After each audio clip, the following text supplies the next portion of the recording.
Hello, everyone, and welcome to the Crown Report. My name is Brittany. It is Tuesday, March 3rd. So sorry for the late delay. There was just a weird little hiccup inside the house, but so much obviously going on with really the York girls and the royal family because they're basically being barred from royal life at this point after their father's, of course, relationship with Epstein, their relationship with Epstein, their mother's relationship with Epstein, everybody's relationship with Epstein has really resulted in a catastrophic downfall of the House of York. And so, what does that mean for the York girls going future? What does that mean for, you could argue, the royal family overall? It's been quite a wild situation.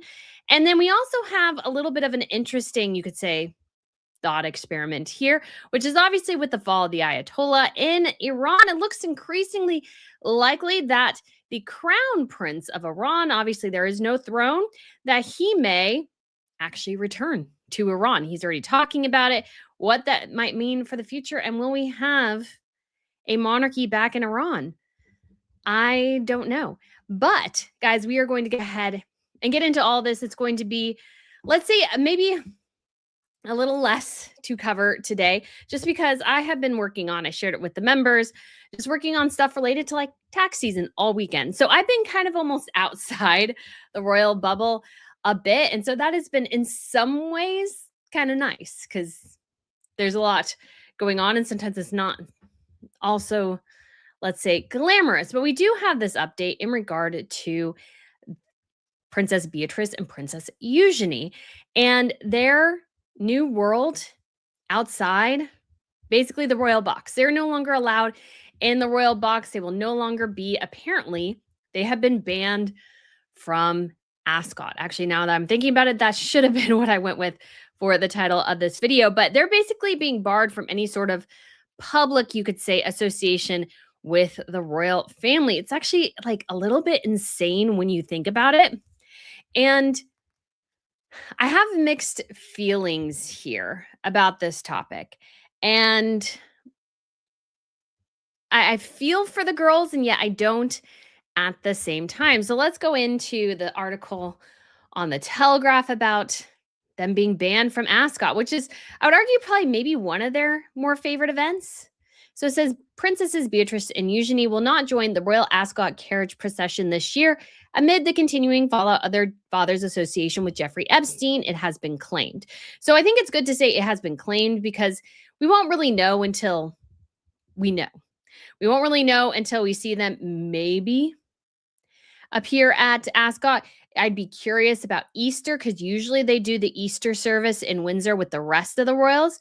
And so it's one of those things where I'd be curious to see how actually everything sort of plays out because I can understand both sides here. I can understand that, yes, from the royal family's perspective, in certain ways, it would not benefit them to be seen actually with any member of the York family right now. But at the same time, is it really necessary or is it really good, you could say, to punish the daughters for the sins of their father and mother? Like, that's sort of the big question here. So let's continue on. The princesses, daughters of Andrew, are not expected to attend high-profile events with the royal family for the foreseeable future. The Mail reported they have been told they cannot join the royal family at Ascot in June or appear in the royal box or the carriage procession. So this, again, is something that we pretty much consistently see from them all year, or sorry, every year, is them in the carriage at Ascot. We see them there every year. And so it's one of those things that it's just kind of fascinating to see them do that, to see them pull them potentially from that, because it seems to be an event, especially that both the girls really enjoyed. They go usually for multiple days. In addition to obviously Zara and Peter, they also go pretty consistently. Catherine and William usually only go one day a year. I don't think Catherine is really all that fond of the horse racing generally. And I don't think actually William is either. William has never been one who really goes to the horse racing all that much. Like, he's gone occasionally, but just doesn't seem to be much of his thing, which is perfectly fine. You can like horses in different ways. So I just find it really fascinating that this is definitely a decision that's going to hurt, perhaps more than some others. So Andrew was arrested on February 19th. Princess Beatrice and Eugenie have not been seen with their father since his arrest. Their mother, whose own email exchanges with Epstein were published in the latest file release, is reported to have been staying at a wellness clinic. The princesses are mentioned in an email. So Buckingham Palace declined to comment, and Ascot did not respond to a request for comment. A friend of the princesses suggested that was too early for discussions about Ascot and that no decision has been made, but all are understood to be mindful of their public appearances and how they will affect public perception of the royal family. So this is definitely, I'd argue, a bit of an older picture here, but this is a really, again, difficult topic because there are multiple things to look at here and there's multiple perspectives of which to have. And number one is that the royal family is in a lot of hot water at this point. And so any way the royal family can diminish the connection to the Yorks generally. So even though Andrew and Sarah aren't officially York anymore, their daughters still are. Any way they can avoid the connection with the Yorks is a good thing. From a public relations perspective, it's a good thing. This is the difficult time with being both a family and an institution, is that sometimes you have to prioritize the institution, sometimes you prioritize the family, and you have to know when to choose one side or the other. You have to know when to respond to certain situations. And so this is the kind of critical aspect. And this is a time where, unfortunately, you do have to put the institution first and foremost. The dynasty of the monarchy matters more than the feelings of the York girls. It just does. It just does. The perception of the monarchy is more important, and its public relations is more important than how Beatrice and Eugenie are feeling at this particular moment. So that's important, of course, to say. But number two, of course, the opposite side is that, well, they didn't commit any crimes as far as we're aware. There's been a lot of allegations. And of course, they should probably in some ways be investigated for potentially questionable behavior, of course. Did they benefit financially from their father's ill dealings in the Middle East? I mean, it's been alleged, but what can you actually confirm? Are they benefiting from using the royal titles inappropriately? Now, to be fair, Zara and Peter definitely 100% leverage their connection to the royal family, even without titles, to help themselves. So Zara, and yes, Zara is an athlete as well when it comes to not horse racing, but she does more dressage and sort of horse agility, like in country competitions where they're going through different environments for the horses. She is an athlete in that way, in horse riding. So she does have a bit of her own public profile. So does her husband, but would she be given, let's say, a contract with Fairfax in favor without that royal connection? It's less likely. What about I think it's Magic Millions or whatever they go to every year in Australia? Would she been given that if she wasn't connected to the royal family? That's actually basically a big question at this point. So all of these things definitely do run together, that there are all these connections here that benefit any member of the royal family, regardless of whether or not they have a title. So this whole idea that if you take away the title, people won't leverage their connection to the royals is just a little untrue, because people do leverage their connection. Now, does that mean you don't strip the titles of somebody? I would say that's probably generally not the case, just because I do think it's important for the royals to differentiate between who is a working royal and who is a non-working royal. So this is a dicey situation. A dicey situation for sure. Because again, there is plenty of innuendo and allegations of potentially bad things, but nothing clear. And I would actually suggest that Beatrice and Eugenie, it would be to their benefit, their own personal benefit, to decide, let's say, that they don't want to, whatchamacallit, that they don't really care to have what is the word I'm thinking of? That it would probably benefit them to, let's say, personally decide to drop their royal titles. That would probably be, and avoid having them stripped from them. So that would be potentially a thing. And then 3, of course, because they have committed no crime, does the royal family look a little bit too vindictive by doing this? Potentially. But, does it save the institution? You could say point number 4. I mean, it won't save the institution, but will it help it? Probably yes. So this is just a conundrum. And I go back to the video I posted yesterday. And it's interesting because I always get a mix of reactions. Some people really like it, and some go, oh, you're just promoting pro Sussex propaganda if you say Charles is a weak king. I mean, I hate to say it, but he is kind of weak here. The thing is, I understand him wanting to protect their feelings and these sorts of things, but are the feelings more important than the institution of the monarchy? The nearly 1,000-year-old institution of the monarchy is a more important to protect their feelings than it is to protect the institution. And if you are a royal, you have to understand that sometimes the institution is what comes first. That doesn't change your relationship with your family. That's different. And that's a complex thing, I think, to navigate, is this relationship between dynasty and family. And it's just one of those things where I think Charles, in wanting to please everyone, will end up pleasing no one.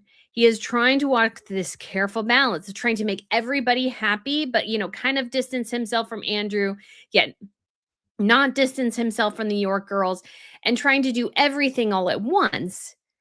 And I can just say generally that usually doesn't work out too well. Trying to please everyone usually means you end up pleasing no one. And that's something Charles has to consider here, is that there are scenarios. And it's interesting to think of and consider, because obviously there's been a lot happening in Iran, and some people have this, especially when you think of obviously Harry and Meghan and their comments about, aid in Gaza and these sorts of things. When it comes to war is ugly, whether or not the war is justified. War is an ugly thing. Innocent people get caught in the crossfire all the time. And that's not what anybody wants, but war is just bad. There's even justified wars mean that innocent people generally do die. And that's wildly unfortunate. But that's sometimes how life is. Sometimes in order to do the good thing, there is collateral damage that results. And that's not easy for people to comprehend sometimes, or at least in this modern era, I feel like people can't comprehend it, because I'm listening to people or watching people on social media and Twitter talking about things. I'm like, do you not understand? Like, there is no winner here. And everybody knows that. Everybody who's smart enough to know, no, there's no winner in war, really, in some ways. But sometimes you have to do what you have to do in order to achieve the greater good. Would the United States have been correct in going, well, you know what? Innocent French people will die. So I guess we won't, initiate D-Day because, we don't want innocent people to die. That's just idiotic. You can't do something just because sometimes will be collateral damage. That is just that's just sometimes what happens. That's just sometimes what happens. And so you have to come at everything sometimes, especially deeply complex things, from a perspective of sometimes there is no winner here.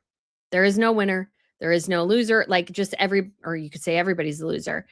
And that is the situation that we are at right now. And this is a problem going back, I would argue, to Queen Elizabeth. And yes, just to be clear here, I know this isn't entirely her fault. Of course, Andrew is a grown adult who can make his own decisions. However, there were no safeguards in place to address potential abuses of power. And it seems like, from what we can gather, sort of, that there were people in the palace who just didn't want to tell her certain things because they knew either she wouldn't act or she wouldn't want to hear it. And that is very difficult to process.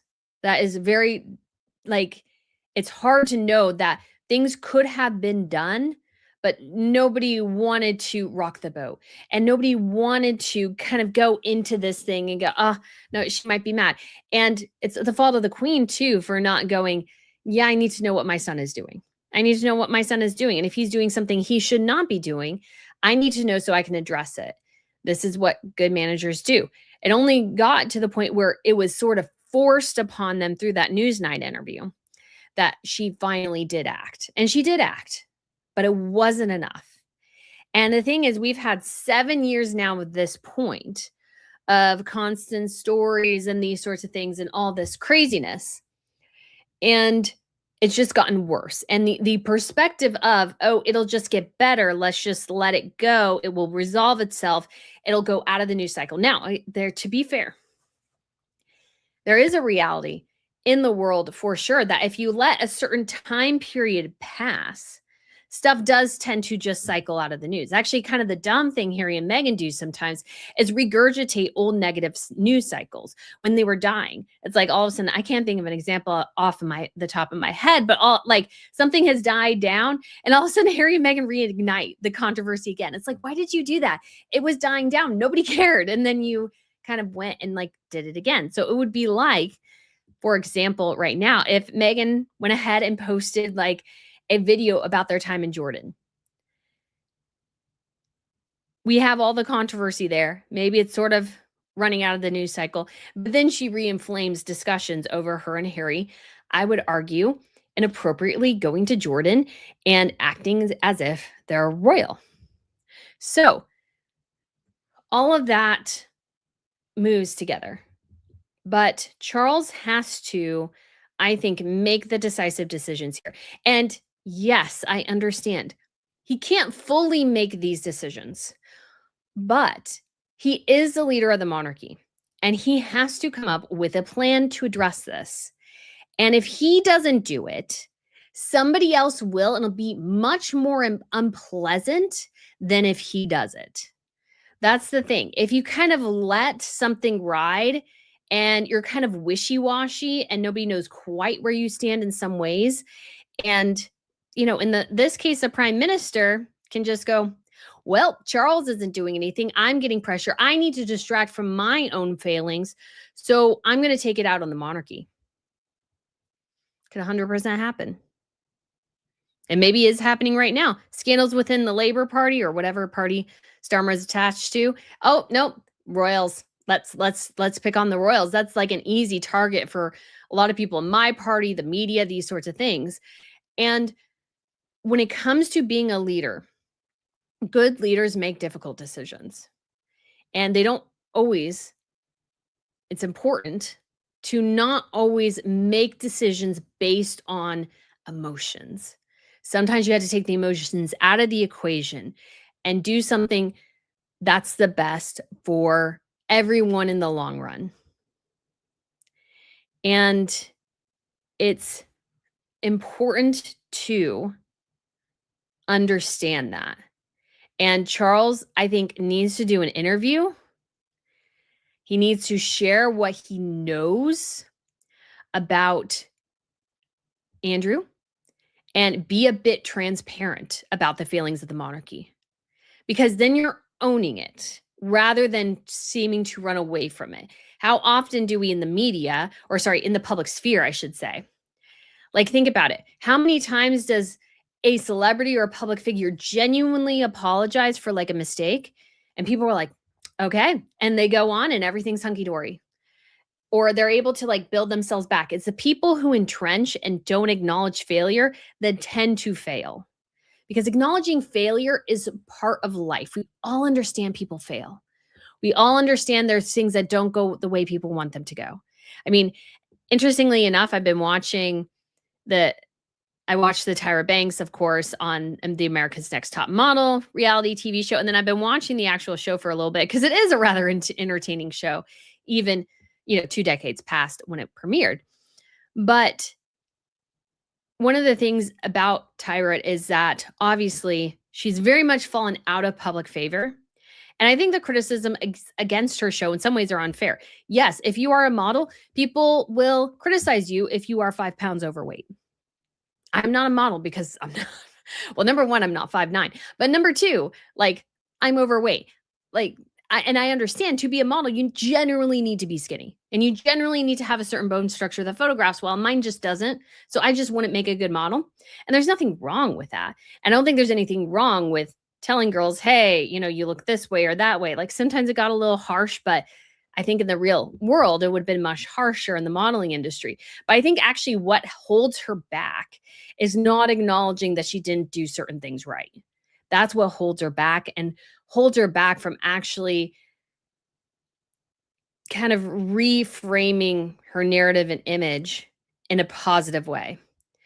And it can't be fake.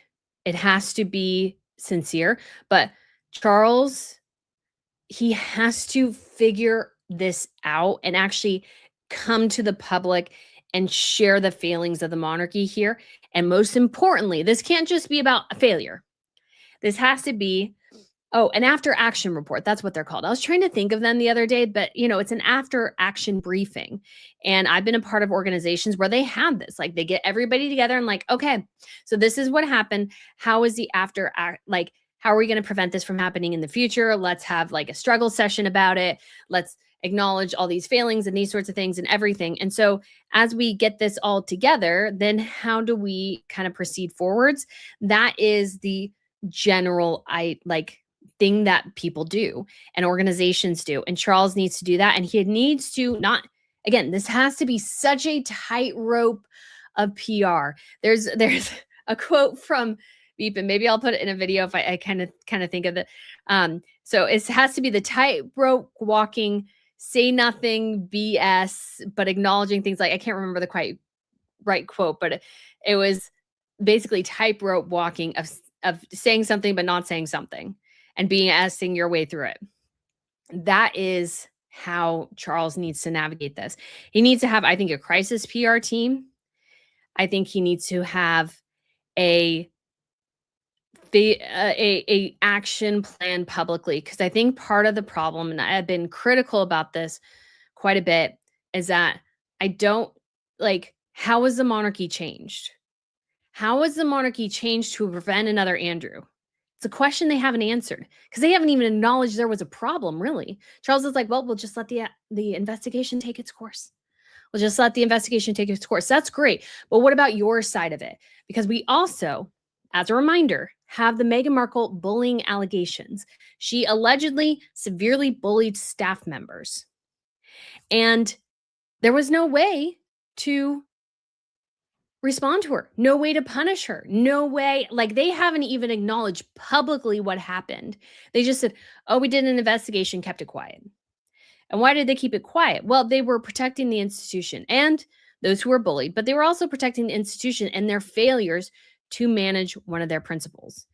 And I think that somewhat worked. It worked to Meghan's benefit. It worked for the monarchy's benefit. But I think this is a bit of a different circumstance. This is a bit of a different circumstance. And this is a wild institutional failing. And we see the effects of this long-term mismanagement within the monarchy with Harry and Meghan. Harry and Meghan are a symptom of the Andrew problem, which is royals who are not contained, who go rogue, who don't feel like there's any consequences to going rogue, who say things and do things that are not subscribed by the monarchy, and end up leaving the monarchy in really hot water. And that's what the royals should sort of try to figure out how to respond to. Try to figure out, okay, what do we do here? And yes, I saw somebody mention that if he talks, he opens himself up to more questions, and he does. But that might be actually the situation that might help the matter too. Because I think the strategy I feel like we have right now is hiding. I think we're just hiding from the matter. I think that's what he's doing. I think he's hiding from the problem. It's interesting if you think of Charles going to Sandringham this weekend and not seeing his brother is sort of how he's dealing with this whole circumstance, which is essentially ignoring Andrew.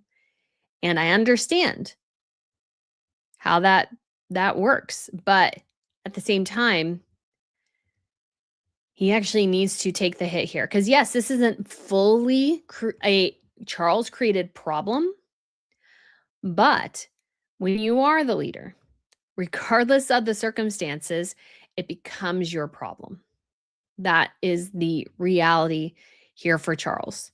So it's been fascinating because I was on Dan Wooten yesterday and he's talking about how some people just want to blame the queen. And I understand that she's a good fall person because she's not here. A person who's passed away is a great fall guy. They can't defend themselves.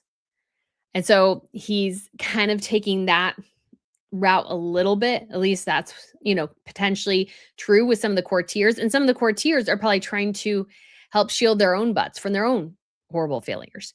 Because I think it's fascinating when people say, oh, the queen didn't know. The queen didn't know. Charles didn't know. Nobody knew what was going on with Andrew. Well, everybody who came into Buckingham Palace, like this has been reported that, Andrew would invite women there and he really wouldn't want to give their name or any information about them. And they were able to walk through oftentimes Buckingham Palace. And that's obviously a huge security breach. And that happened probably because he was the queen's son and they didn't want to cause trouble with him. And, he got his mom involved in these sorts of things.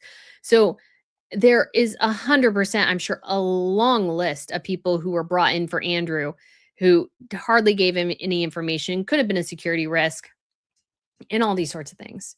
But when it comes to the York girls, I think at this point, they are going to be essentially on their own, and they are going to have to figure out what life looks like without the monarchy. And these are girls who were technically told that they would have to that they might have been working royals. Like their father wanted them as working royals. And obviously Charles said no. Now, obviously, was that a good meeting in the long run? Yes. Did I previously, not even a couple months ago, think that was a mistake? Somewhat yes, because we do need more royals in the working royal fold. But with all this stuff that's come out, he had definitely a perspective here that was right, that we don't need, let's say, more working royals or maybe not the York girls, but hasn't gone far enough in punishing Andrew. And removing him from the line of succession doesn't say that Andrew is guilty of his crimes. What it says is he is guilty of morally failing the monarchy. And you could argue Charles was too by having an affair. But obviously that sort of is way in the past now. Andrew's failings were for years abusing titles for money and these sorts of things that should not be happening within a functional monarchy. Now, when it comes to, Gretchen said, not sure if it's true, but I heard Prince William wants the York daughters to undergo an independent financial audit and they refuse. If so, they should be out. So I have mixed feelings here because unless, again, there is actual criminal evidence of wrongdoing, I don't really think William has the right to search through their financial records. I think that's just a bit ridiculous.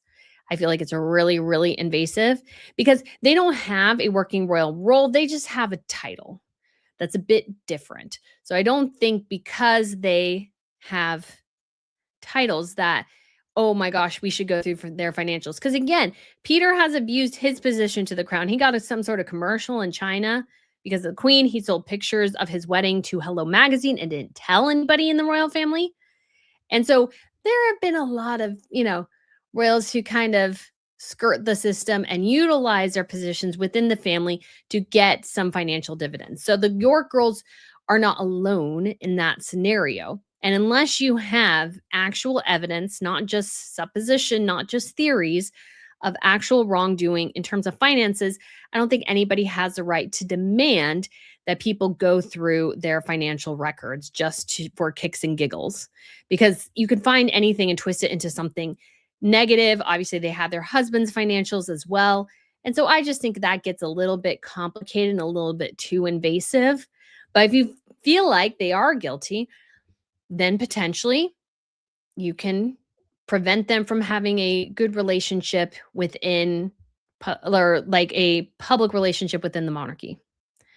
But even if, I mean, people say this, and I understand Gretchen says, I think it goes to if you have nothing to hide thing. I mean, it does and it doesn't, because it would be I wouldn't want anybody unnecessarily going through my finances because they might judge me for certain things that, let's say I like to go and buy cupcakes. And you see that I went and bought, let's say, cupcakes every week and I don't tell anybody. Do you really have the right to know that I get a cupcake every week? No, you don't. I know it seems very weird, and that's a silly example.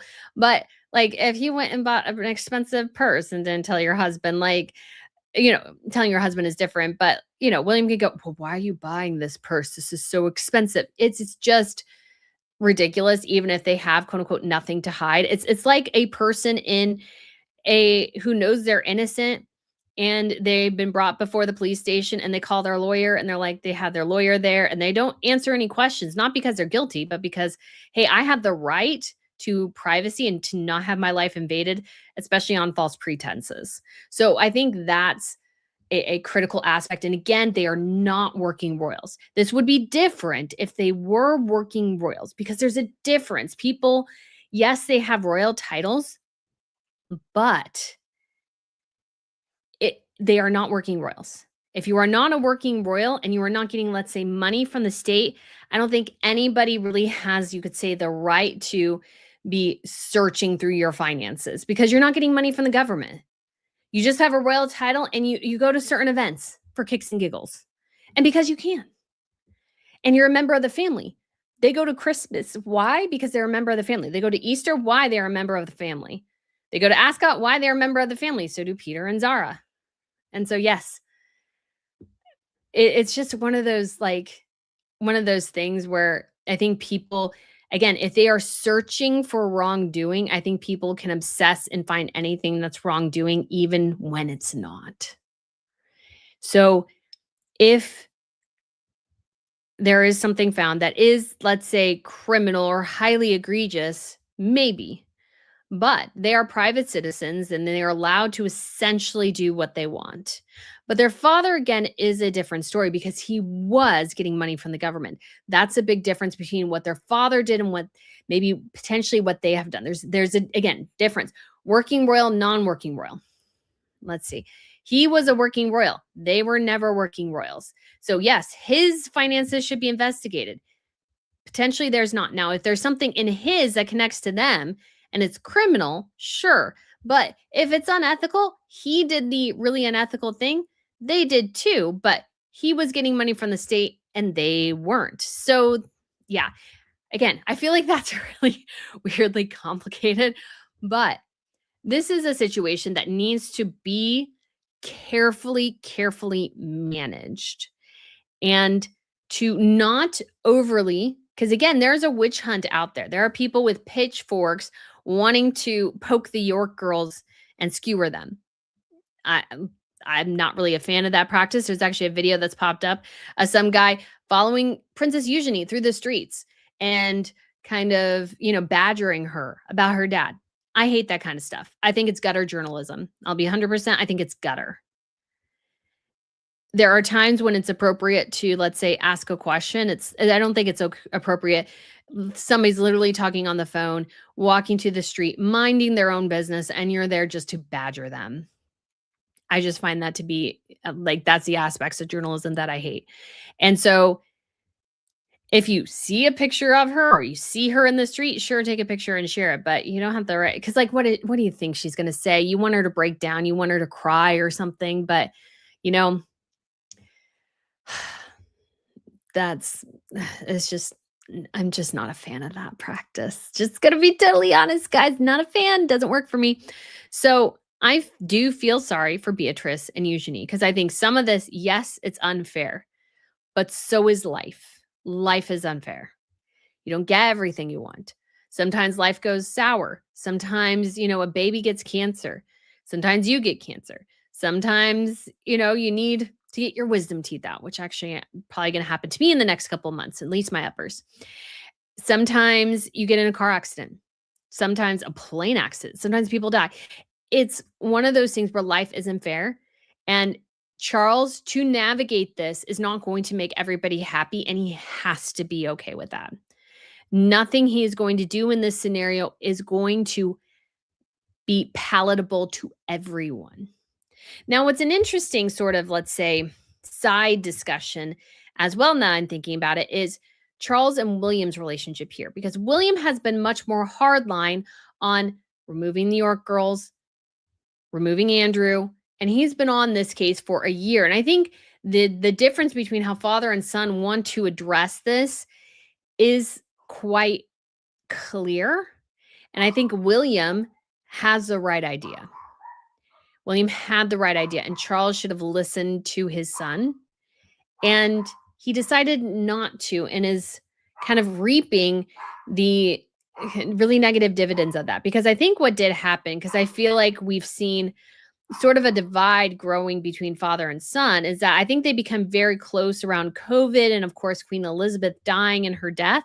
I think they grew quite a bit closer during that time and lead up to coronation. And then since then, it's sort of, I think, slowly divided, as I think William wants to start to make the changes that obviously he wants to see in his own reign, but wants to start pushing that process now. Whereas Charles still wants to follow his mother's lead. And there's a lot of things. Yes, you're hearing Miss Pippa. She's wolf wolfing in the background. She's letting me know there's a neighbor out there with a dog, most likely, and they are violating our sidewalk space. So hopefully she's letting them know they can't poop in front of my house, because they do that.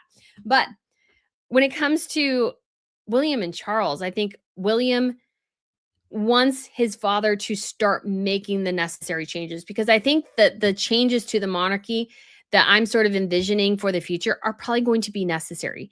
I don't think the route that we have right now is just very good. I think it's antiquated. It's short-sighted. And yes, people didn't want to touch things while Queen Elizabeth was still alive, and I understand why. But since her passing, it is time to make some greater changes to the institution overall. I don't want too much drawing back of the pomp and ceremony, but when it comes to how the royal family looks in the world, I mean, the biggest change we've had is probably the diminishing of the balcony from the whole family to just working royals. And that has been, I think, in theory, some good change, but that needs to be reflected more within how the institution works in some ways. And I think Charles wants to hold strong to Queen Elizabeth's way. And she was able to do hers for so long because she was queen for so long. Charles does not have those benefits. Charles does not have the public goodwill she did. Charles does not have, in some ways, the record of service as she did in the way she did. Going through hardship after the war, serving in her own little way during the war with the like kind of the young women's recruits type thing. And obviously becoming queen quite young, traveling the Commonwealth, navigating this life where during the 50s, of course, women were very much considered, stay at home, don't speak, these sorts of things. Not totally, but there was still a fair amount of misogyny, and she was coming in. Not only was she a woman, she was a young woman. She was 26. So that perspective, I think, changes a lot in how the queen sort of showed up in the world, which was quite different. And Charles is still clinging to those notions, those ways of doing things. And while I'm not totally certain about every change I think William wants to make, at the same time, I think he is heading in the right direction. I think Charles needs to look more to Scandinavia, the Netherlands, Belgium, Spain, in what a monarchy of the modern era looks like. The Brits feel very much, I know I say this a lot, they feel very Edwardian, very Victorian. They still feel that way. And I think a lot of that is Charles' perspective. And I think because he has probably thought about his reign for so incredibly long, that he, I think, has this vision board where he is going to stick to it no matter what else happens in the world. And William's going, we have these problems. We need to address these problems. But Charles is like, the vision board. And William's like, no, we have these practical problems on the ground. And I think some aspects Charles is doing in some ways the right thing, but the wrong thing too. Again, these all things are, I think, deeply complicated, but I imagine this is causing stress and strain on their relationship. William, I'm sure, not only wants to strip Andrew of everything, but wants to strip his brother of it too. William, I think, understands the damage the rogue royal element is causing. And Harry and Meghan can still go rogue, But if they're no longer the Duke and Duchess of Sussex, if they no longer have a place in line of succession, that severely diminishes their currency on the international stage because people are like, well, like they don't have any connection to anything. Why should we even, why would the WHO invite two like Harry and Meghan Sussex, two failures of producers from Hollywood to do a big public tour thing? I mean, it would very much diminish um their currency. And yeah, Teresa, you are right. Patriarchy, not misogyny, patriarchy. You are correct there. I do apologize. Yeah, it was more of a patriarchy. So, and that's not necessarily a bad thing, but you got to think Winston Churchill, he was in his elder state years and these sorts of things. And she was so stinking young. And so you had this complex dynamic that she had to navigate and navigate well. And yeah, and you need the monarchy because long ago I read this quote. This is from Spirit Matter, who said, "Take away the British royal family, and all you've got is banana republic in England." I think that's true. The monarchy needs to be secure because I think it reflects Britain's history, its culture, its heritage. If the British royal family goes, and to be fair, there has been a lot of immigration into the UK. The demographics of the UK have changed immensely. The not only the ethnic ones, but the heritage ones, the religious ones, these sorts of things have, I think, done a lot of damage to undermine the foundation of Britain because some of the people that immigrate in don't want to assimilate, don't really care about the culture. And that's the danger of, I think, especially like the United States is sort of different because we're just a melting pot of everything. And so we can absorb things really well. Whereas I think the problem in Europe, and this is not a British problem, this is a problem in Spain and Italy and it's Germany and more Sweden and there are some immigrants in Denmark, but I don't think quite as large. And the Netherlands and all these sorts of places is that there is a strong cultural heritage, and then you're immigrating of people sometimes who have no desire or no connection to your heritage and don't care. So if the monarchy falls, it wouldn't be too long, I don't think, before what as Britain would also fall. I do think that is a potential scenario. I think Europe does need to guard its borders. And not that you don't help people, but you have to understand too that, especially with low birth rates and these sorts of things, you will become a minority in your own country. In the country that was your country for centuries, for millennia. At one point, it will no longer be your country.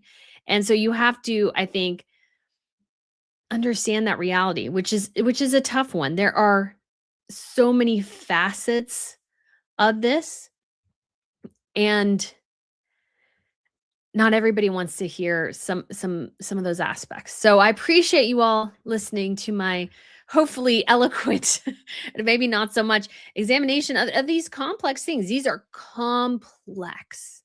And it was actually interesting. I read a book, I want to say it was actually written back in 2007. So it's actually quite an old book. And it's called While Europe Slept. And it's about the mass Muslim, largely Muslim immigration into Europe and the damages it has caused. And it was actually very interesting. And that was in 2007. So these are not new issues. These are long simmering issues that are just going to get worse.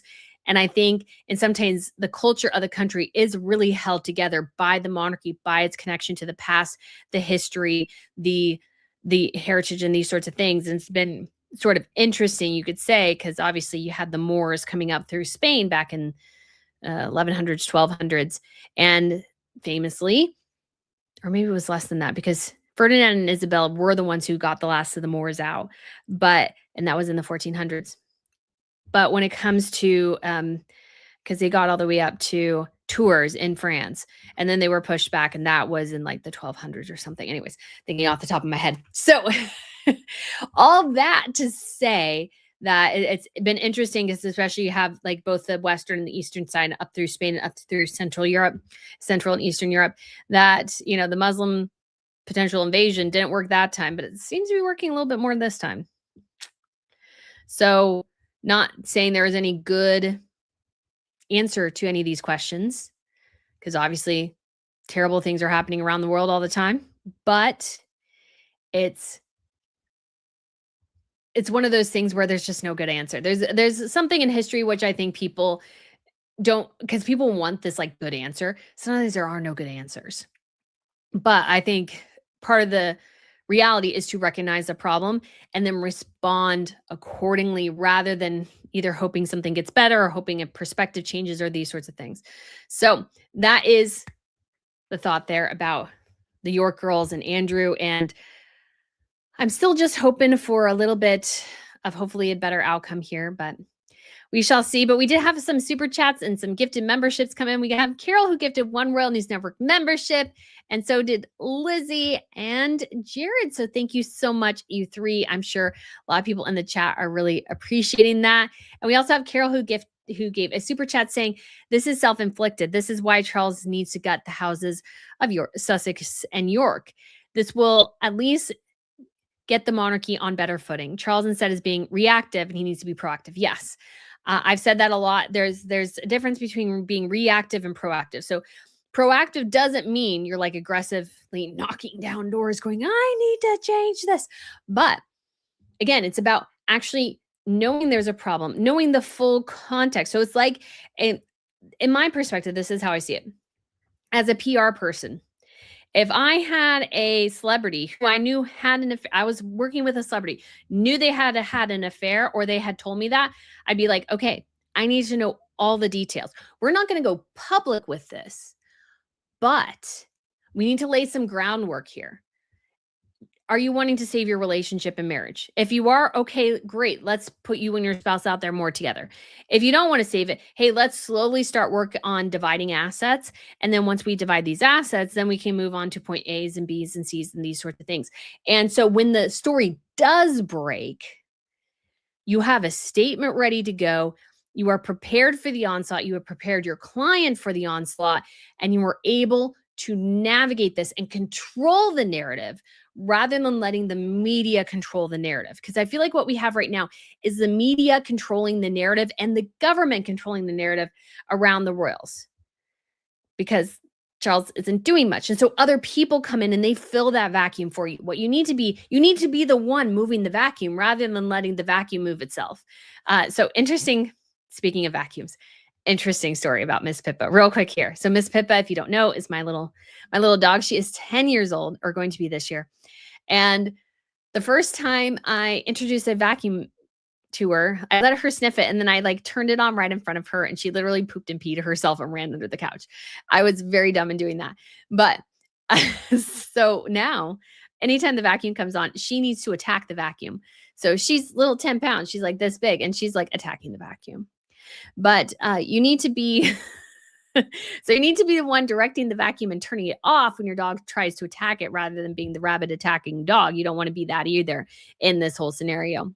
Don't know if that makes sense, but being a PR person is about controlling their. I've worked with PR people. They'd much rather know the truth and be able to manage it rather than being caught completely off guard, don't know what to do, having to make a bunch of phone calls, try to clarify things and these sorts of things. That's not what PR people want to do. Oh, Teresa Holtum, thank you so much for the super chat. Said, "Hello, all. Hope you're doing okay. We are going through grief. My mom's adopted 13-year-old dog passed away of cancer, so we are heartbroken. Sorry for being late." I am so sorry about the loss of your mom's dog. It's so hard. And it's like, she's gonna be 10 this year. And I'm like, I'm so not ready for that. She is Miss Pippa's very healthy, but dogs at this age, when they start to get at this age, every weird little thing I have to call my vet about. I'm like, is this okay? Is she okay? And I'm sure they think I'm crazy. I'm sure they appreciate my money, but I'm sure they think I'm crazy. But I'm so sorry, Teresa, for your loss. And hopefully you can get some more doggy cuddles here soon. If there's a dog park or whatever, you can go and hang out with the dogs and just mourn, because you do need to mourn, because our little four-legged companions are just absolutely amazing. So grateful. Teresa, thank you so much. And let's move on to a bit of a different topic.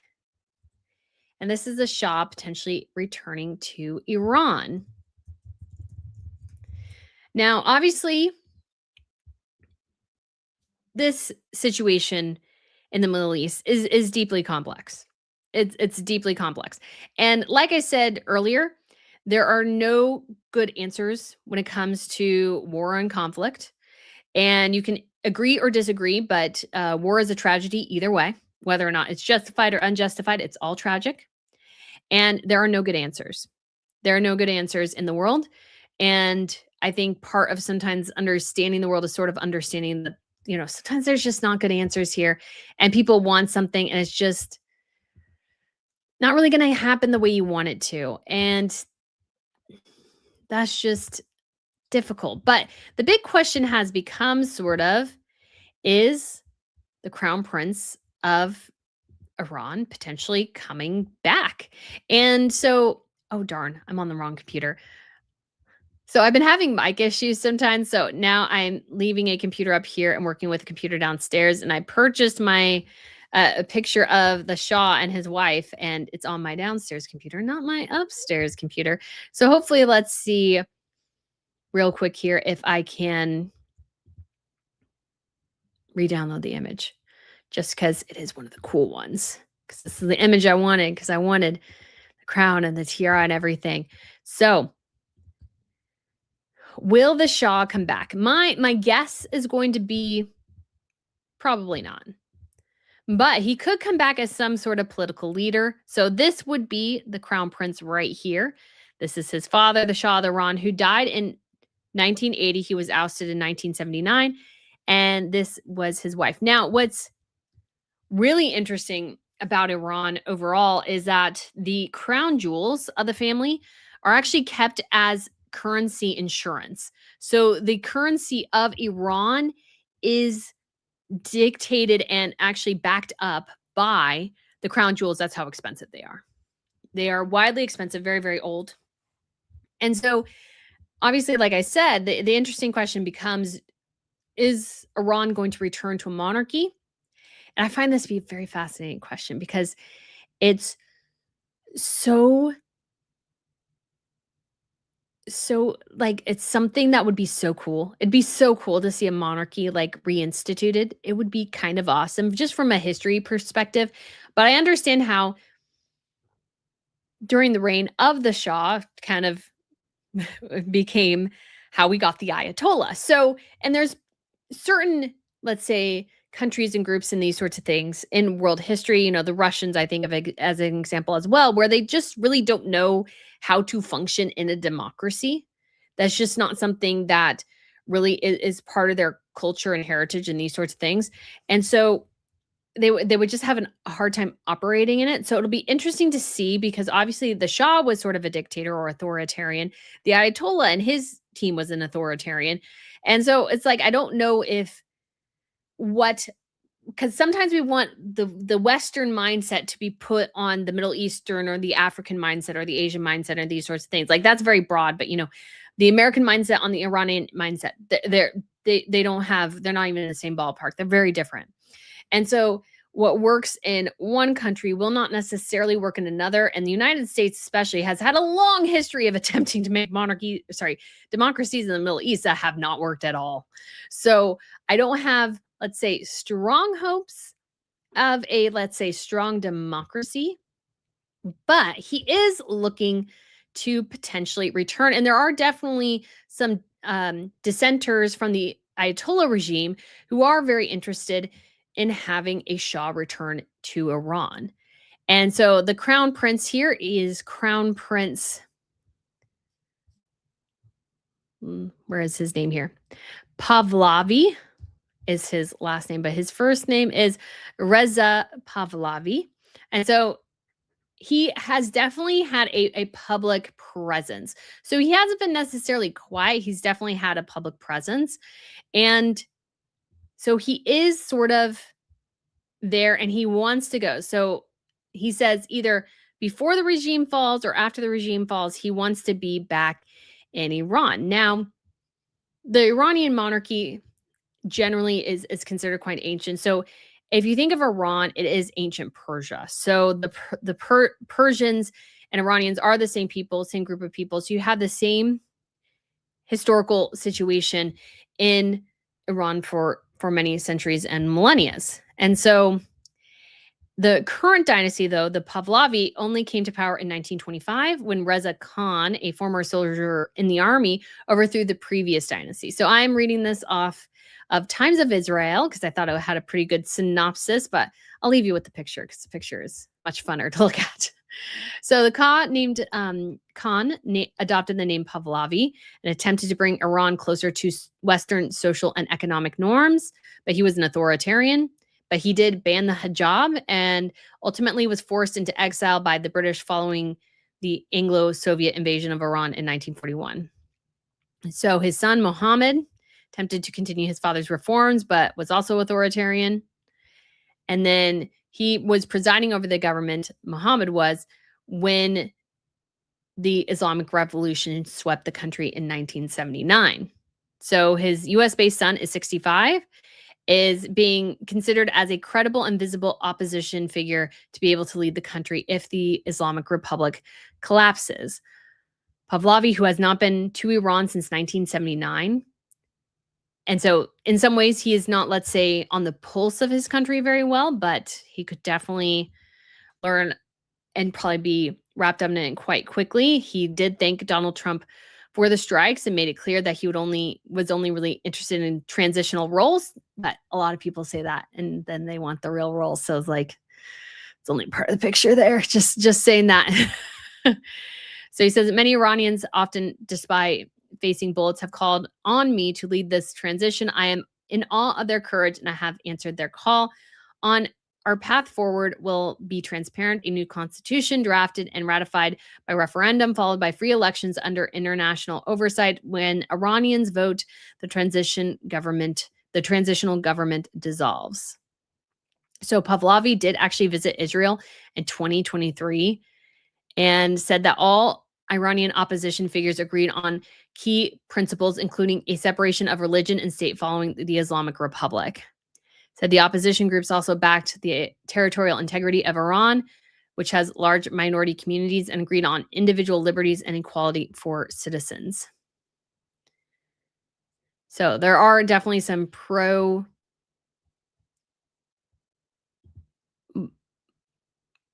monarchical groups out there in Iran. So that is a very, let's say, interesting facet here. And so it's definitely a possibility that the Iranian could embrace some aspects of the Shah's family here, but it remains to be seen. It's definitely dicey. This is quite going to be a tough road, you could say, to navigate. And it's going to be, it might get worse before it gets better, sort of like anything. But I understand from a geopolitical perspective of preventing potential nuclear war with Iran was something to definitely consider, not something out of the realm, a possibility to decide to make a decision against. And some people probably won't always like that, but I know a little bit about nukes and these sorts of things. And so I find that to be it's one of those things where everybody thinks that everybody is cool, but all you need is somebody who decides they don't like the detente that basically the whole world is in. The whole world is basically in a nuclear detente all the time. Nobody fires nuclear weapons because they all know that you would be hit as hard as you were hit. And so the danger always is that there will be a country, there will be a government that decides, yeah, no, I don't agree with this, and I'm going to push my luck. And somebody's going to do it someday. Somebody's always going to press a nuclear button. I don't know who it is, but somebody is always going to somebody will press that button because somebody wants to. They're willing to risk, global annihilation for the potential to come out on top. So we live right now in a post World War II world. Our world is basically the result of the fallout of World War II. And as ever, you could say, just for fun, it's fun to say as ever, that will always change. There will always be a change in how the world looks at some point. Will it be in our lifetimes? Will it be beyond that? Will we have a new world order post World War III? That I don't know. But is it coming at some point? Yes, it is coming. It is always coming. Things always change. That is the nature of history. But it changes slowly most of the time.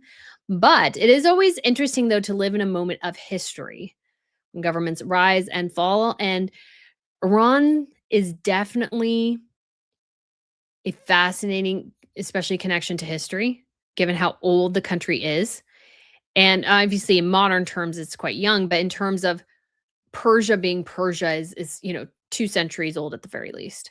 So 2 millennia, because we're talking about 1,000 years. Yeah, 2 millennia, not 2 centuries. Excuse me, 2 millennia. Actually 4 or 5 millennia old, most likely. So that ancientness is something that defines Iran in a different way than some of the other countries, because Saudi Arabia is more of a because that was very nomadic for a long time. So they haven't really had a central government in the same way. And so trying to think of which country. I mean, I guess you could say Turkey with the Ottoman Empire, Egypt, of course, obviously very different than what it used to have, but Egypt as a country in in in terms of having its, power base in Cairo and these sorts of things, I mean, you're talking millennia old. And so this is a very old world and very complicated one, complicated divisions. Because obviously, not only do you have the divide between Israel and the rest of the Middle East, but the divide between the Sunnis and the Shia, the divide between, because the Persians consider themselves different than the Arabs. And so you have that to factor into everything as well.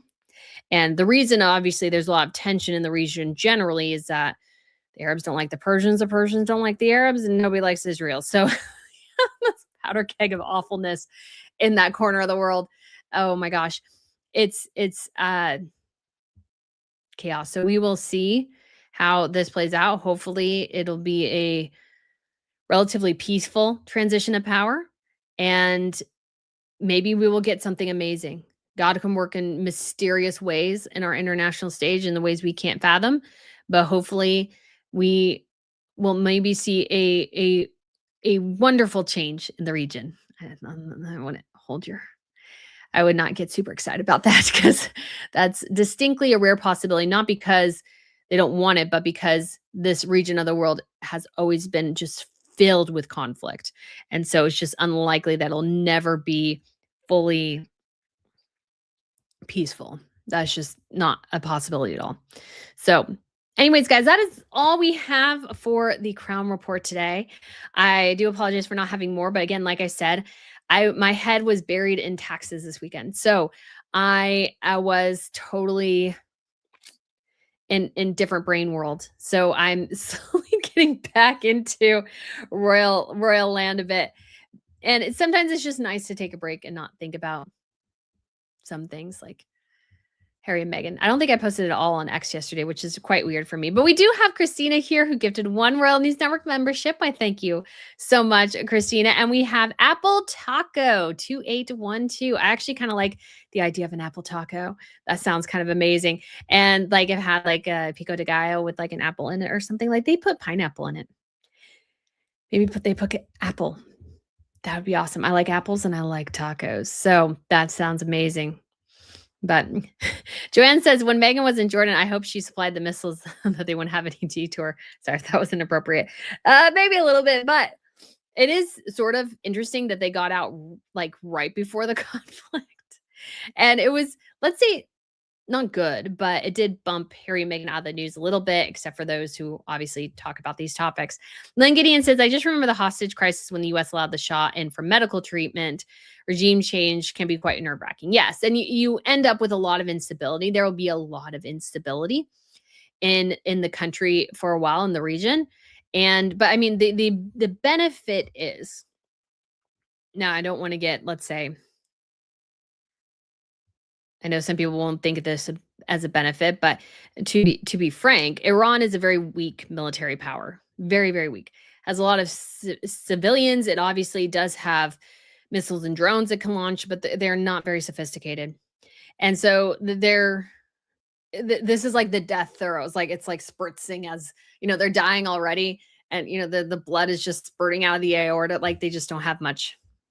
They just don't have much to fight back with at this point. And so that is the situation in Iran right now. So thankfully they don't have something like intercontinental ballistic missiles or anything like that. So their ability to mount a response is sort of minimal. I mean, I guess the worst they can do is if, they have any enriched uranium, they could do like a dirty bomb or something. I don't know if that's a possibility. Anyways, yeah, again, I moonlighted at one point knowing quite a bit about nuclear weapons. So if you have questions about that, I can answer them to the best of my abilities, which is probably not the best abilities, but the best of my abilities.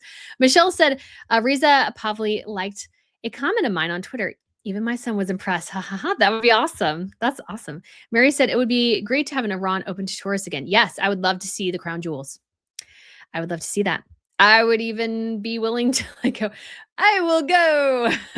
My mom would definitely not want me to go though. Siva says Miracle K video called Western Girls Like Sharia. Then this happened. Please watch it. Interesting. Leo said, I heard Nepal is trying to bring its monarchy back. Yeah, and I need to investigate. Was there not the Nepal monarchy, did it not like collapse because one of the members like murdered a bunch of the family? I can't quite remember. Emily says Reza Pahlavi would make Princess Noor his heir. How progressive. Ooh, that would be progressive. Well, I think he only has girls. But that would be cool. Japan needs to do that desperately. Is her name Io? Princess Io? Let her be empress. That would be awesome. LePinky said, hit that like, people. Thank you. Stacy said, making me hungry. Sadie in the house says, early operations are already costing billions of dollars. And if the conflict continues, total U.S. costs would rise into the tens or even hundreds of billions. I mean, again, it is what it is. I don't know what to tell you. It's unpleasant. That's what war is. It costs a lot of money. But would you like that or a dirty bomb set off in New York City? Because that is a distinct possibility that could happen or could have happened or at some point. There is, again, always going to be somebody who is willing to risk setting off a nuclear bomb because they think they can survive it because you have to think, again, if it is a religious regime, the idea would be Allah would protect us if we nuked the United States or nuked Israel. God would protect us. And so we can do it because even if there's only one volley and we're destroying the process, maybe God will protect us. That's the danger of a theocracy in this particular instance. So there is always a risk, and you can say you agree or disagree, but the government is in charge, and that is what the government has decided to do. And you can vote out the current president, or no, he will end his term next year.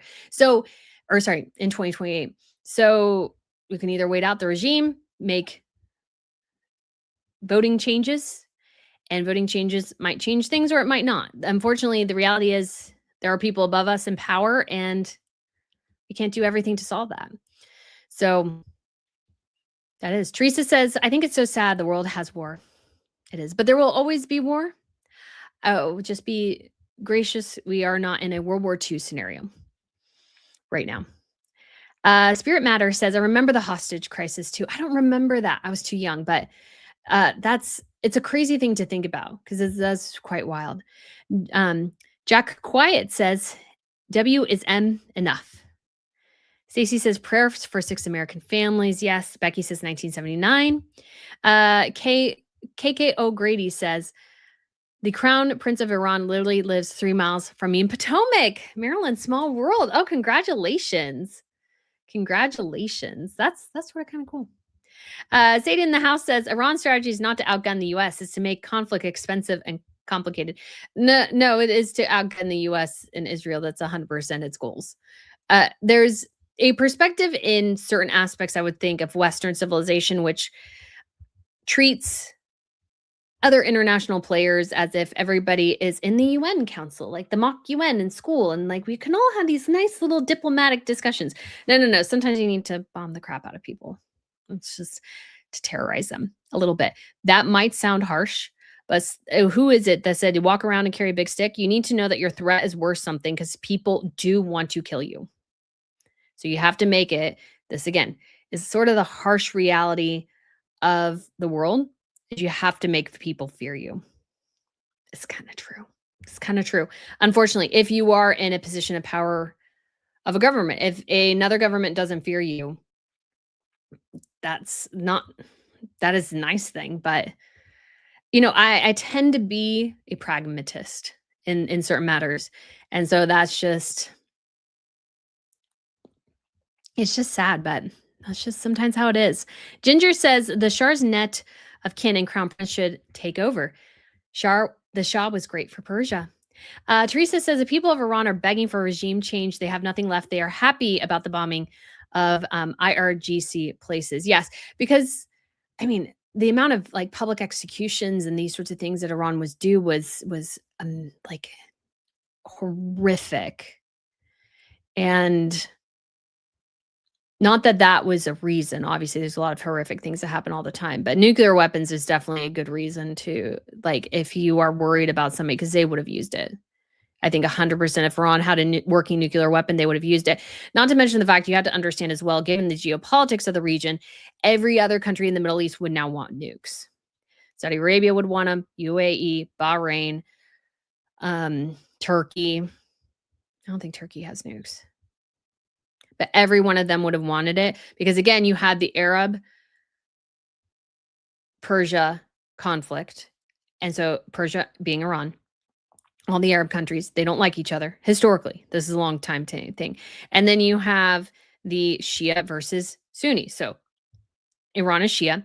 Most of the rest of Arab world is Sunni. So you have that conflict built in within the Islamic world as well. So you have these multiple conflicts on multiple levels of reasons that somebody might click the nuclear option.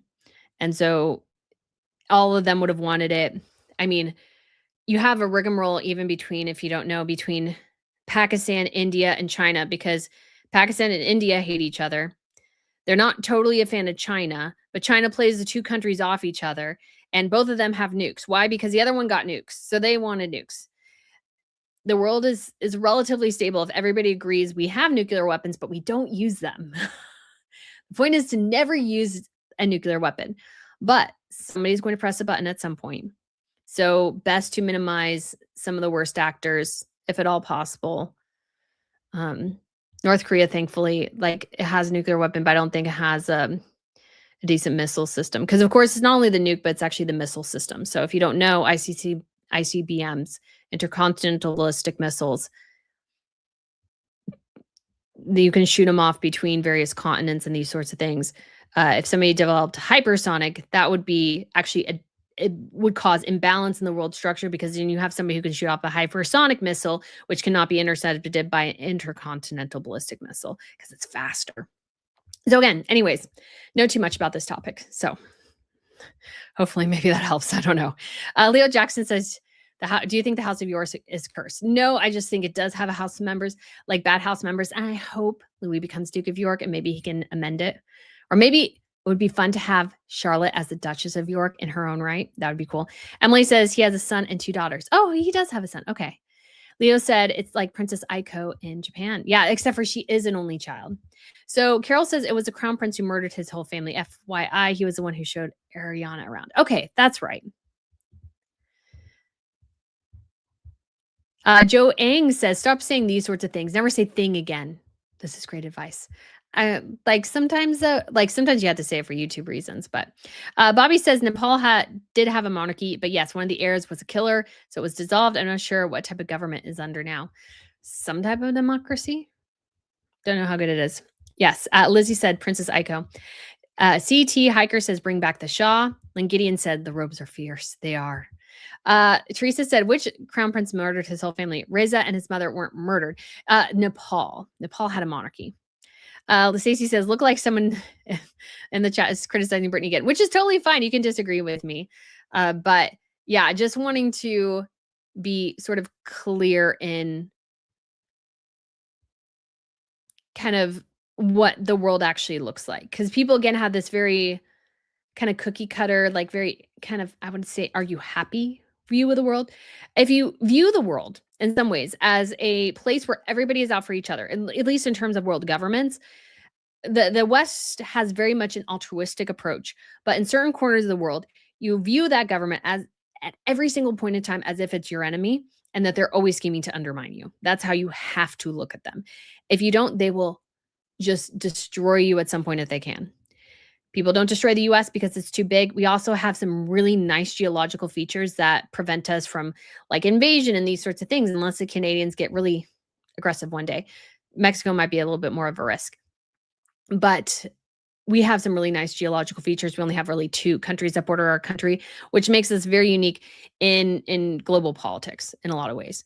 And so it prevents us from being targeted by certain governments. And so, yeah, it makes us very, very unique. This is why we didn't get invaded in World War II. If we had been touching Japan or, you know, Germany or Russia or something like that, we'd have been a much worse spot in a way. We are very separated from a good chunk of the world, and that does benefit us greatly. But, ICBMs, that kind of changes the game.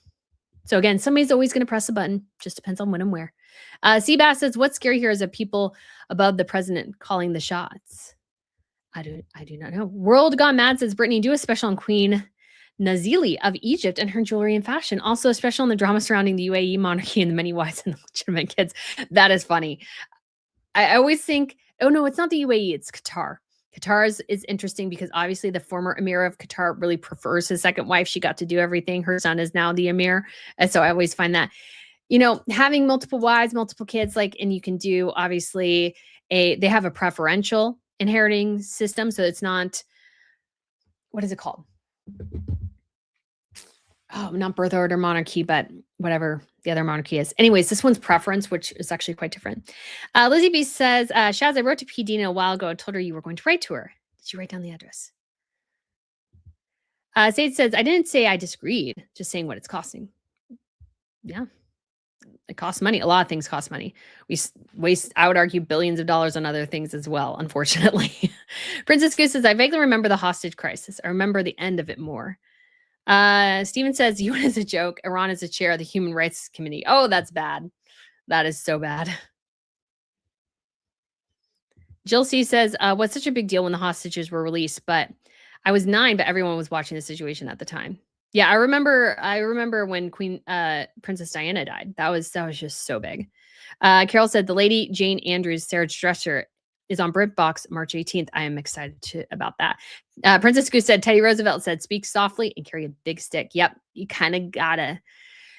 It's a sad reality of the world, but there are people who are very interested in destroying you. Not everybody sees the world through the Western mindset, and you have to deal with the people who do see the world in the Western mindset, but be very cognizant of those who aren't and meet everybody at their level, basically, while also being superior, if that makes sense. That's the role of the president of the United States, basically. Carrie North 1203 said the king and queen of Nepal were killed by the crown prince. I think it was in 2001 and 2002. Yeah. Abertasso says, walk softly and carry a big stick. Teddy Roosevelt. That's right. K Coffee said, I voted in my first election during the hostage crisis. Ooh, that's exciting. Spirit Matter says, Teresa was the crown prince of Nepal, unalived his family. Beige Pertassa says, hi, Brittany and everyone. This is a really interesting discussion. Great job. You are welcome. Shaz says, Lebanon hit Cyprus on Sunday night. Oh, that's interesting. Because Cyprus also does have that area that's kind of a no-go zone in between two. Is it Cyprus that's cut in half at the island? That's an interesting little bit as well. Kalo Dine says, and India and Pakistan have to deal with each other because of England. So do Israel and the rest. Just putting that out there as well. Yes, everybody has to deal with everybody, but they all have long-standing old grievances. I mean, there's this border crossing between India and Pakistan where they're just looking at each other the whole time like they want to shoot each other, I guess. Rediscover with Sharona says, out of the two countries, Brittany, which one was more likely to be restored, Greece or Iran? Most likely would never happen. What do you think? I don't know, because the Iran is interesting because when a government falls, they may be more interested in going back to a previous system because they're looking for stability. Stability is the key.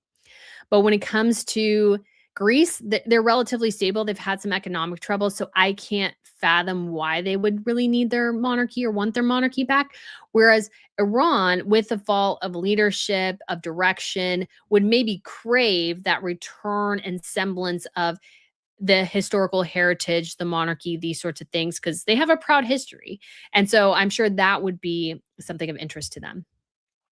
Sadie in the house says many Iranians want regime change, but that doesn't mean they're happy about bombs or risks of war. Most likely, the only way to enact change is usually violently. Not all the time. Sometimes it can happen very peacefully, but in that corner of the world, I would guess most of the time it would have to happen violently. Unfortunately, Princess Goose said, Aga Khan, the fifth Imam of Shia. Oh, that's right.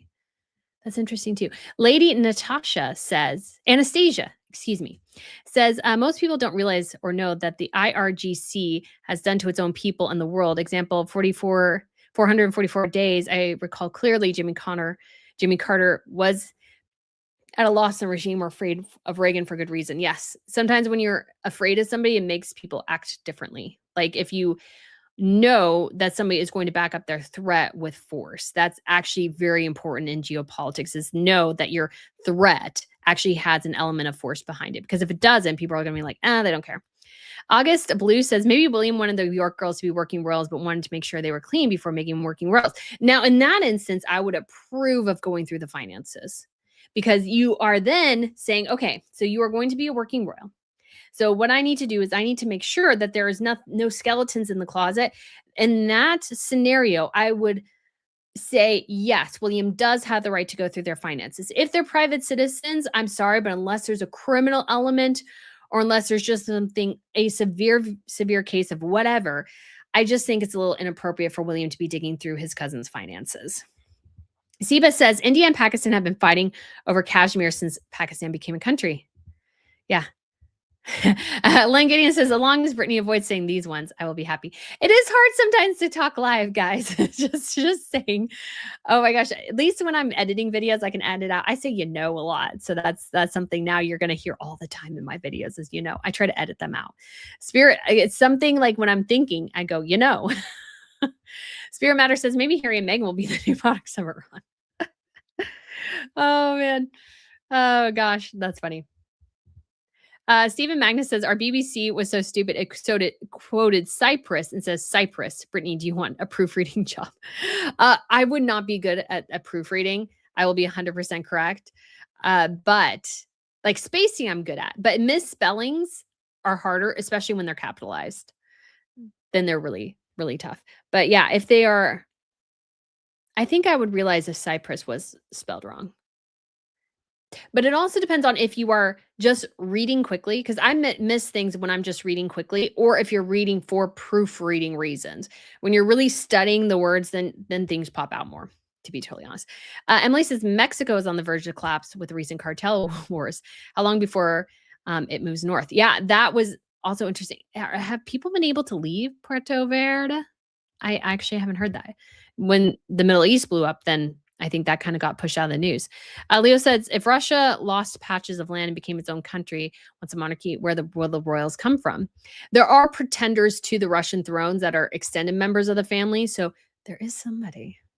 Bobby says, Dubai also has multiple wives, I think. A lot of them do. That's the reason why there's so interesting fact about Saudi Arabia is that all the kings, since basically they established the country, I want to say in the 1930s, 1950s, all the kings have been the sons of the original king through multiple wives. There are like 50 sons. So they just go through, they just go, well, it's your turn, brother. It's your turn, brother. It's your turn, brother. So then, but though the new crown prince of Saudi Arabia will be the first of a third generation. So technically all the kings, they rule for a set period of time or however long they want to, and then they give it to the next guy. So not all the sons will have been the king of Saudi Arabia. The crown prince, Mohammed bin Salam, is that right? He will be the first of the third generation. So interesting fact there. Ginger says, yes, Persia was one of the best countries in the world until the IRGC destroyed and Iran was born. No need to have the name Iran. It needs to be Persia. Yes, I would be so up for Persia as a country name. Leo Jackson said, wasn't U.S. invaded by Japan during World War II? So Pearl Harbor was attacked, but it wasn't invaded. So invasion means, I would argue, ground forces actually taking physical control of the area or part of the area. Japan was basically a hit attack to kind of dissuade the United States because it was preventing fuel supplies from going to Japan and to kind of try to, in a way without initiating war, stymie the war effort. And so Japan decided to, in retaliation, attack Pearl Harbor, which was the closest they could get to. Because you have to think at that time, we had airplanes, but not great airplanes. And so the process of going from all the way from Japan all the way to the United States is a huge distance. And so they instead decided Pearl Harbor was kind of in Hawaii, was kind of the midway between where the United States proper is on the continent and Japan is. And Japan obviously was going down into like China and Malaysia, and no, did they hit Malaysia? Maybe more like Cambodia, down no, more Philippines, excuse me, Philippines, those sorts of things. So they're kind of going down south and following that line. So they had a much easier reach to the United States, but they don't have the not only do they not have the just simply the economic resources, but the people resources the United States has. The United States is a gigantic country with a lot of people, not as many as Pakistan and India and China, but we have a lot of people very technologically advanced, even for that time. We had very much an isolationist policy, but that forced the United States into a non isolationist policy and had to get involved in World War II. I mean, we were already helping some of the Allied effort in Europe, but it's just actually massive, massive change. Oh, we have Stephen Magnus. Thank you so much for the super chat saying the Aleutian Islands were invaded by World War II in Japan. So, Aleutian Islands. I mean, even if they were, that would have not have been considered like a big deal because it's not the United States proper. The Aleutian Islands, I mean, that would have been just a territory. So, not a bit as a big deal. World Gone Mad says, Brittany, the juicy gossip surrounding the Qatari Sultan is on fire. Please do a live on it or a special. Thank you. Maybe a special on the gossip surrounding Queen Rania. So I don't know that much, so you may have to actually let me know what the hot gossip is because I don't actually know. Lizzie B says, I love Sheikhsa Moza of Qatari fashion. I wish you would add her to a royal fashion news lineup. I've like avoided at least some of the Asian and Middle Eastern just because it's a lot. So I am working, though, on a SAG award video. Sadie in the house says, many Iranians do not actually want a full restoration of the Shah. Most want political change or democracy rather than simply bringing the monarchy back. Yeah, I sort of figured, but sometimes, though, sometimes people want a sense of stability, and the Shah or a pretender Shah may be able to offer that. You just never know how it'll go down. World Gone Mad says, Shaz, I usually visit Cyprus every time I go back home. Cyprus is less than an hour via plane from my hometown, the Turkish side. Interesting. Lady Anastasia said, Reza mostly wants to participate in the new government. He said if he wants him to be shot, it would only be on a constitutional monarchy basis. I'd be up for that. Barbara says U.S. Embassy in Saudi was bombed by Iran yesterday. They may be still under the attack. Yeah, they'll do what they can, but they don't have much. I mean, obviously, anything and any loss of life is still catastrophic. But if you think of what, let's say, Russia can offer in retaliation, well, not even really Russia anymore. They've been pretty drained by Ukraine. But probably China, what China could offer versus what Iran can offer in terms of probably missiles and those sorts of things. Iran is very, very weak. Or even Israel has a better system. Teresa says the IRGC is bombing everyone around them because they don't know what to do. Great point. Our IRGC members got together to vote today, but the IDF bombed them and the Iranians jumped for joy. They are glad. That's kind of funny. So Sir Squella says, hello, Brittany. Do you know when the next state dinner tiara event is? There'll be 2 next month. So the Brits are hosting Nigeria and the Belgians are going to Norway.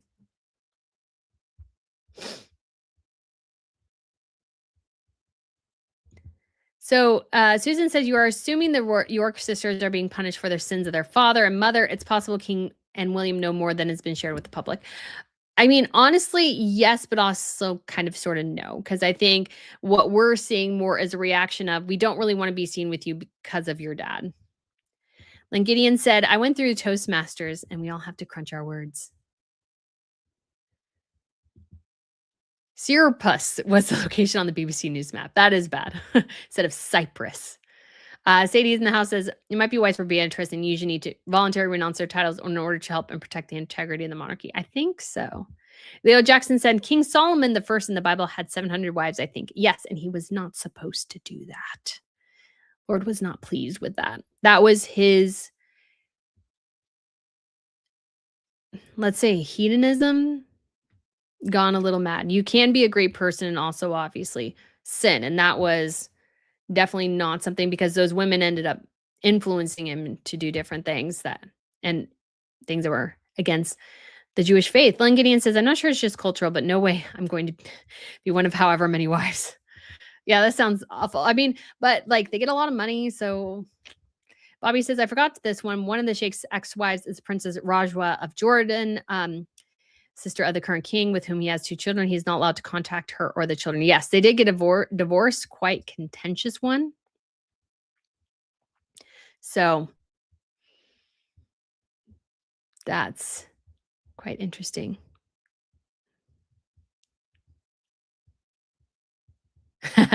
Marcel says, I always say which my daughter hates. I did say that too in a video, and then I had to edit all of them out, and that really fixed my problem. I still do them on live stream sometimes, very, very rarely in a video I'm writing, or sorry, filming. Carol says, all Japan did was wake a sleeping giant. Yes.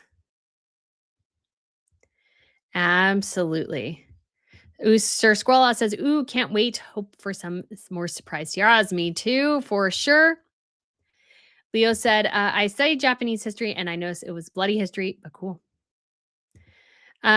Rediscover with Shorner says, what can you tell us about these crowns that they're wearing? Looks like diamonds, emerald, and rubies. Yes. I don't actually know a ton about them, but I do know they're so valuable. The jewels, the gemstones themselves are so old as well. Most of these that have previously been in the Persian collection. But the crown jewels of Iran actually is what stabilizes the currency. That's how valuable they are. That's a massive value if you didn't know. Gretchen said, I've heard some people posit the idea that the Son of Shah could be a transition to a constitutional government with or without restoring the monarchy. That seems to be the role he wants, but we'll see. Sadie says, will you host a TR watch party for the Nigerian state visit? Yes. Yes, I will. All right, guys. Ginger Lowton says, Persians are so beautiful. The culture is beautiful. All right, guys. We will go ahead and wrap this up today. And thank you so much for tuning in. Very interesting discussion here. And I am all for changing the name of Iran to Persia. It's prettier. It's prettier and more historically accurate. Iran is like, It's like Iran is like a rock, like that they just changed the letter or whatever. I'm all for changing it back to Persia. And we will see what the future holds. Obviously, hoping everyone remains safe wherever they are, whether in Middle East or in Europe, wherever. Hope everyone and pray that everyone is safe. And we shall speak to you guys again so soon. All right, guys.